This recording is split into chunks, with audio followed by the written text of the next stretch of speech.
Good afternoon, everyone. Welcome back to HR Repair. This is Hey Ray. Today we have a Chevrolet. It's got the Duramax and it has had a fuel system failure in the past. Was not repaired by us. Another shop repaired it. Had the cab up to do all that, which is standard operating procedure. But since then, customer stated he's having a lot of weird issues. He has went ahead and bought the parts that he thought it was going to be, which includes a BCM from AC Delco. He originally had thought that he could replace the BCM himself. Then he figured out that he has to have it reprogrammed. So, what we've got going on is the windshield washer fluid pump runs all the time. He had to pull the fuse so that that doesn't run and drain his tank. He's got headlights that real dim on the passenger side and then bleeds through the fog lamps, and just a lot of weird little stuff. Now, as you can see, we did do a code scan. I was expecting something in the body control module, but we do have nothing in the body control module. However, we have what appears to be lost communication with the body control module. So I'm guessing an ABS, lost communication with body control system, erratic, U0140. Now, okay, so you look up that code and there's a lot of communication things that go along with that. However, and here's where you need to get your customer history with this truck. He told me that, and sometimes this can be misleading because sometimes the customer thinks that this happened after the cab was up. But he said he knows that it happened after the cab was up and back down. There was a problem with everything here. So, let's see if we can figure out what's going on here. I suspect there's going to be a ground that we're going to find that got missed. And by the way, I'm not throwing this other shop under the bus. I'm good friends with this shop. I don't think he would knowingly do this and not stand behind it. So, according to the customer, he did tell the shop, and they said, if you can figure out what's wrong with it, let us know, because we'd like to know. So, you know, I don't know the whole story there, but I am not, absolutely not ragging on the other shop. They are a good shop, good repair shop, trust them. So absolutely zero problems with me and them. So I'm going to show you what this thing does, and then we'll just start looking at ground wires. So let's turn our lights on. As you can see just by looking at the headlights on the reflection here, the passenger side is dim. And then if you look up here, we see that we have it bleeding through the fog lamps, and the fog lamps aren't even on. And when you put it on high beam, the fog lamp should go off, because even if you have the fog lamps turned on, and we do not have the fog lamps turned on. And we have even more bleeding through. So what does this tell us? To me, this tells me that there's a ground wire that's not hooked up or has a fault somewhere, because bad grounds will cause weird electrical problems because you have stray voltage. I call it stray voltage, bleeding back into other systems. The ground has to be there to keep that from bleeding over into other systems. So first thing I'm going to do is we're just going to check. There's a ground up here, that one right there. Make sure it's hooked up, and I'm short, so this one's, I'm just going to take my pliers. We'll make sure that this is tight, and that is tight. Okay. There's a couple of grounds here on the batteries. Just check that. This one's tight. Also, we have no problem with this thing starting and running. He's been using it for a while, so there's no problems there.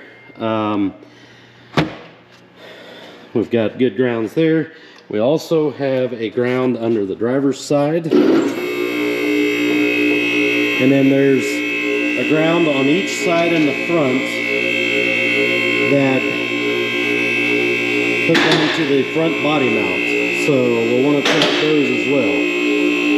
So going up, there's a ground over here that will have to be disconnected to raise the cab. Alright, so here's the ground I was talking about there. That's a good ground. We have grounds up here, and the ones I was talking about are right there. So there. That one's good and tight. And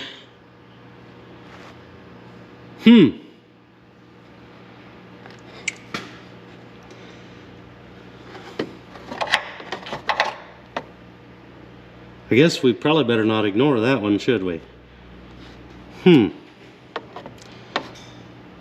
That's a problem. Okay.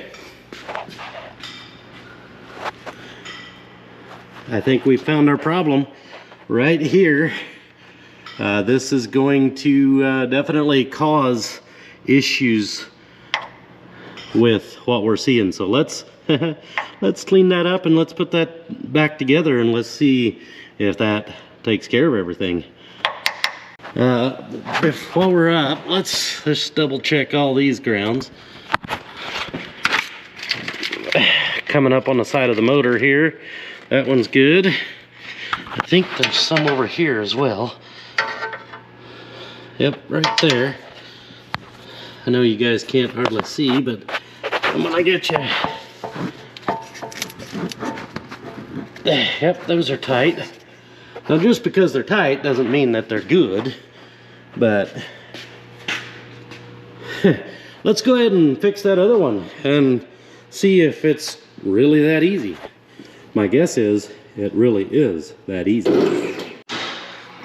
All right, so I've took a wire brush. We cleaned this thing off because it has been disconnected for a while. So let's go ahead and get this thing out of here. It's going to be a 10 mil. I'm going to try to get you guys where you can see as much as possible here. We may have to get a wire brush up there and clean that surface up there too. I don't know. Let's see here. That's clean. Yeah, let's get a wire brush up there and clean that as well. We've got the long reach option. Let's get up in here.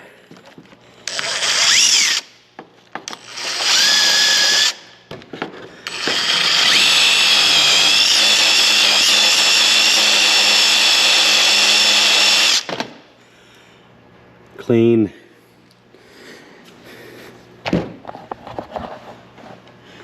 All right, so then we'll come, this should hook in right there, and this should go in on top of that. Get our bolt.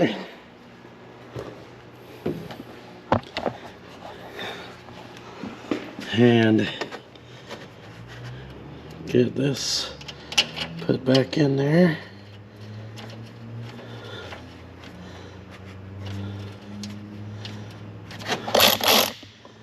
Reverse the direction on our cordless ratchet and tighten her down.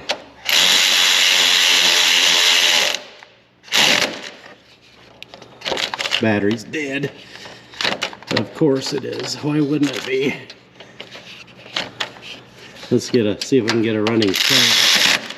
There we go. Yeah, we'll need to get our 1/4 inch drive here and torque it to factory specs. We're going to put an elbow click into this one. Boink. Yep, elbow click. All right, let's get this one up here. I know it's dark. Let's just double I can't see anything. There we go. I think there's only one negative wire that comes, or yeah, one that comes over here, but I'm not 100% sure. I should probably check that to make sure, but I think so. I don't think there's another one that comes down across here.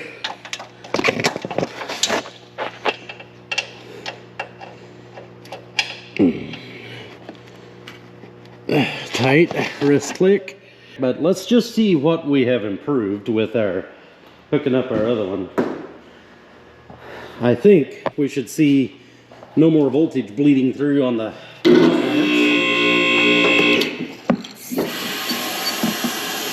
and we may have other things that work, so let's just find out.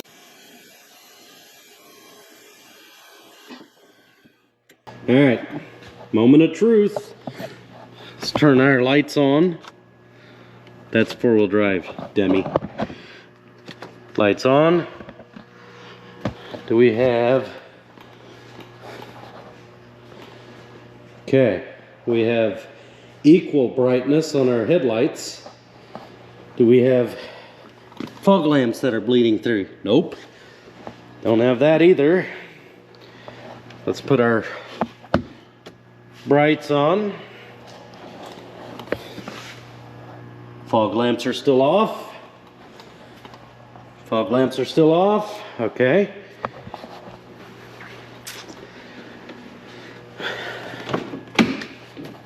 The moment of truth is going to come when we install our fuse for our windshield washer fluid motor.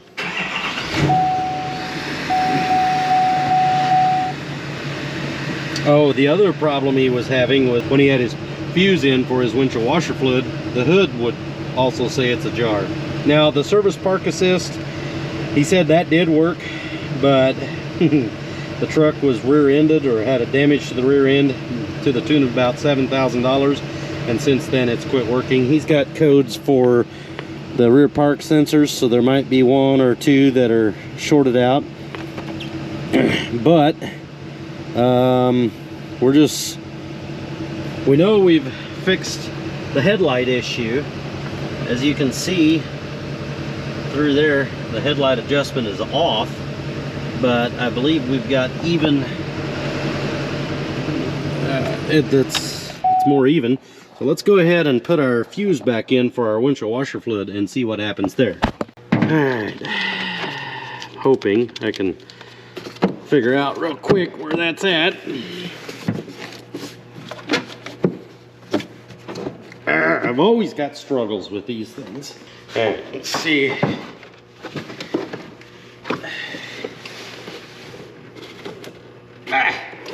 Come on. Please come off. There we go. Alright. Which one is the fuse? I'm gonna go on the diesel side. Washer fluid, where's it at? Wiper. I think it's up here. It might be front wash 5. Fuse 5. It's gonna be 2, 4, 5. It should be a 15 amp fuse, and that one is missing. Okay, so it is sitting right here. Let's install that and see what happens. Let's get in there and see what happens when we turn the ignition on. As of now, the washer fluid's not running.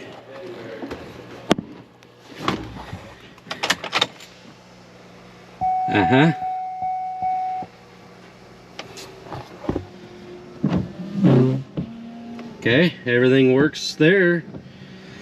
I think that ground is going to be what takes care of our issue. Let's go ahead and clear all the codes here. Ignition on. Engine must be off. Yes. In progress. Engine.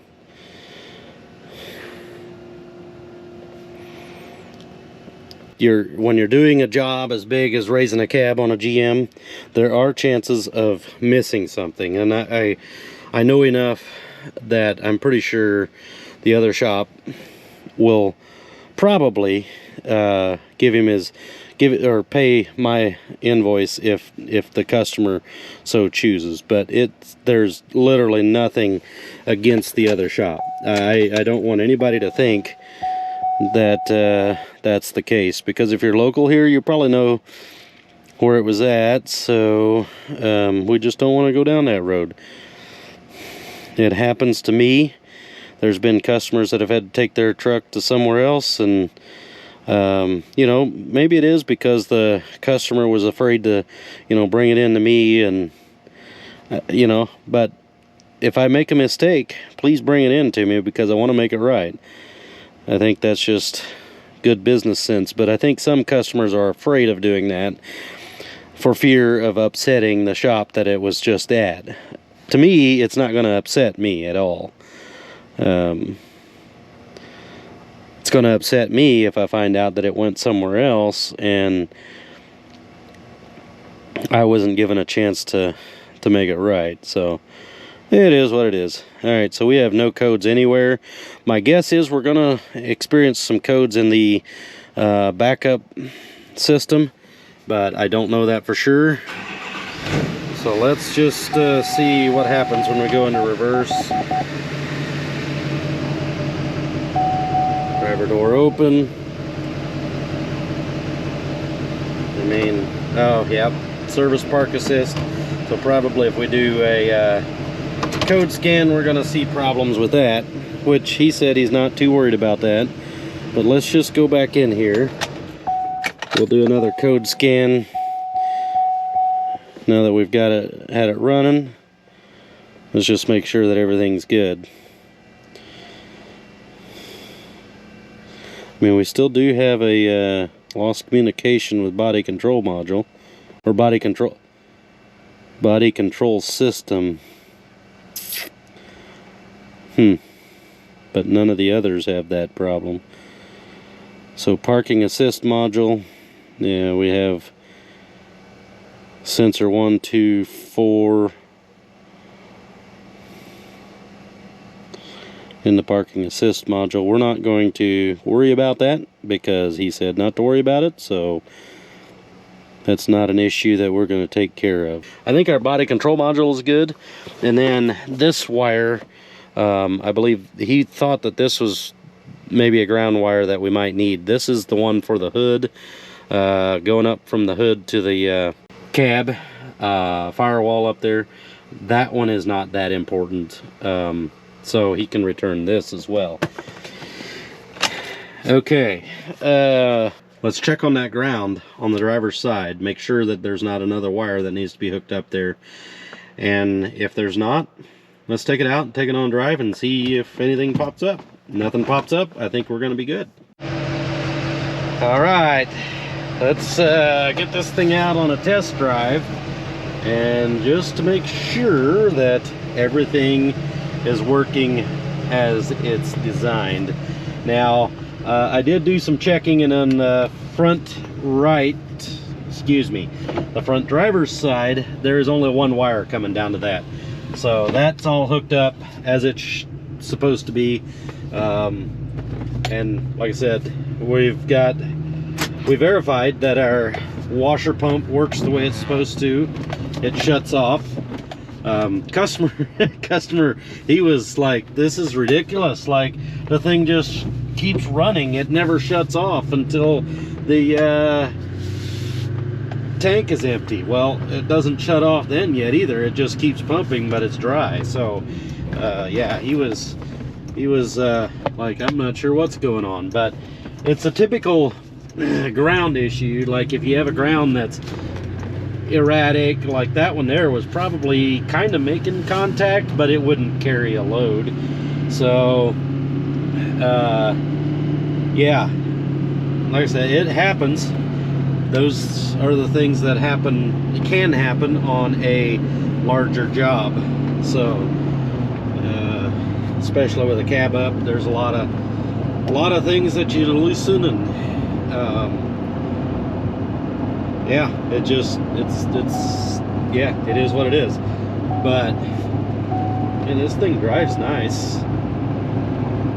We're going to do some more work on this thing. It's like an inner tie rod in, and the idler arm is going to get replaced. Then it's going to get an alignment, and this thing should be good to go back. As we can see, I'm driving the speed limit, and you know, turn signals are all working. Everything seems to be working except for our parking. Service park assist is not, or our park assist is not working, but that's okay. He's not too worried about that. So, as long as he didn't plug in and try to program that body control module, there's a good possibility he can return that. He can definitely return the ground wire. So, yeah, I thought that this might be a good video to make. Didn't take us long to figure out the problem, but you know, once again, it's important to get the vehicle history if at all possible. And sometimes the vehicle history doesn't tell you everything. You know, sometimes, let's say the customer thought that, yep, this definitely happened after it was at this shop, and then this started happening. Well, I've had where it was a problem that was subtle enough that the customer didn't notice that it was going on before it was at the shop. But after it got out of the shop, the problem started to get worse, and then he blamed it on the shop. Now this, unfortunately, was definitely because of the shop that it was at. Like I said, this shop would have made it right. I know they would have. So there's no, there's no like animosity towards the other shop that worked on this. So yeah,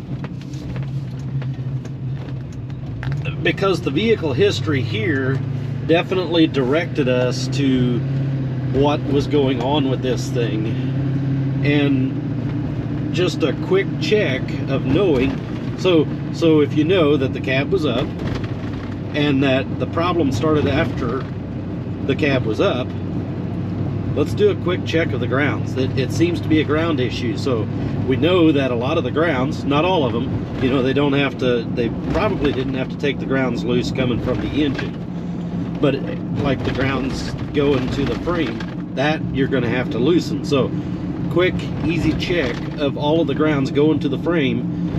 If those would have all been hooked up, you know, then we would have started going somewhere else. We got fortunate and were able to find it real quick. You know, it's just the luck of the draw, I guess. I'm ready for one of those. That hasn't happened in a long time, and I'm ready for something that's an easy fix. We've been bombarded with big jobs, and you'll notice that some of my videos haven't been coming out on Saturday morning like I like to have them come out, and that's because I have been absolutely bombarded with work and big jobs and things that will not leave the shop, because I've had more problems with new parts not working here lately than I think at almost any time since I opened my shop. And it's frustrating. It just delays everything. Customers start getting frustrated because the vehicle's not done. On and on and on. It's kind of out of my hands. Try to do the best I can, but it sure does make it a problem, and it's frustrating. So hopefully we're back on track. Our schedule's starting to get caught up, and maybe I can make more videos that are helpful, and you know, I can get them out at a more reliable pace. Hopefully this video was helpful for you. If it was, let me know that down in the comments below. Also, please don't forget to like, share, and subscribe to the channel. Lets YouTube know that you want to see more videos like this, or anything related to vehicles, diesels, gas engines, anything mechanical. So we will catch you on the next one. Thanks for watching. Bye.